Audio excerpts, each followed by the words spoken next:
వచ్చాము. ఏమంటే ఒకసారి చెప్పబడుతున్న మాటలు మీ అందరూ కూడా ప్రేమతో మీ పనులు చేస్తూనే మీరు ఒకసారి వినాలని, ఆ మాటలు నిజమనిపిస్తే మీరు నమ్మండి.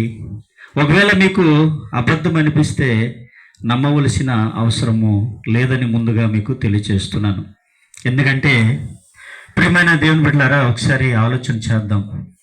ఈ భూమి మీద మనిషి తనకి కావలసిన ప్రతిదీ కూడా ఏం చేస్తున్నాడంటే ప్రతిదాన్ని సమకూర్చుకుంటున్నాడు. చూడండి, మంచి ఇల్లు ఇవ్వండి, మంచి బట్టలు, మంచి ఆహారము ఇవ్వండి, ఇవన్నీ కూడా మనిషి కావాలని అనుకుంటున్నాడు. మంచిదే, మనిషికి కావాలి కూడా. అవి లేకపోతే మనిషి బ్రతకలేడు. అయితే ఇవన్నీ కూడా కావాలని ఆలోచిస్తున్న మనిషి ఏమండి తన జీవితాన్ని గురించి ఏమని ఆలోచిస్తున్నాడు? తన జీవితం గురించి మనిషి ఆలోచన చేయట్లేదని మనం ఖచ్చితంగా చెప్పాలండి.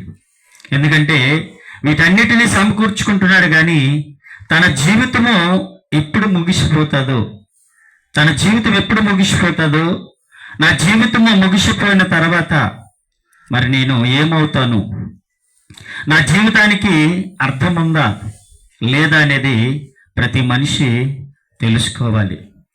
చూడండి, ఈరోజు పుట్టిన మనిషి ఈ లోకంలోనికి వచ్చినప్పుడు ఏమీ తీసుకొని రాలేదు. ఏమండి, ఒట్టి చేతులతో వచ్చాడు, మరలా ఒట్టి చేతులతో వెళ్ళిపోవాలి. మరి ఒట్టి చేతులతో వచ్చిన మనిషి ఒట్టి చేతులతో వెళ్ళిపోతాడని తెలిస్తే మరి గొడవలు ఎందుకు? ఏమండి, మనుషుల మధ్యలో గొడవలు వస్తున్నాయి ఎందుకండి?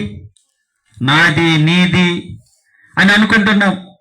ఎందుకని చెప్పండి అంటే, ఒకటి మనిషికి అర్థం కాలేదు ఏంటంటే, నేను వెళ్ళేటప్పుడు ఏమి తీసుకొని వెళ్ళనప్పుడు మరి ఈ భూమి మీద నాకు అందరితో పగ ఎందుకు?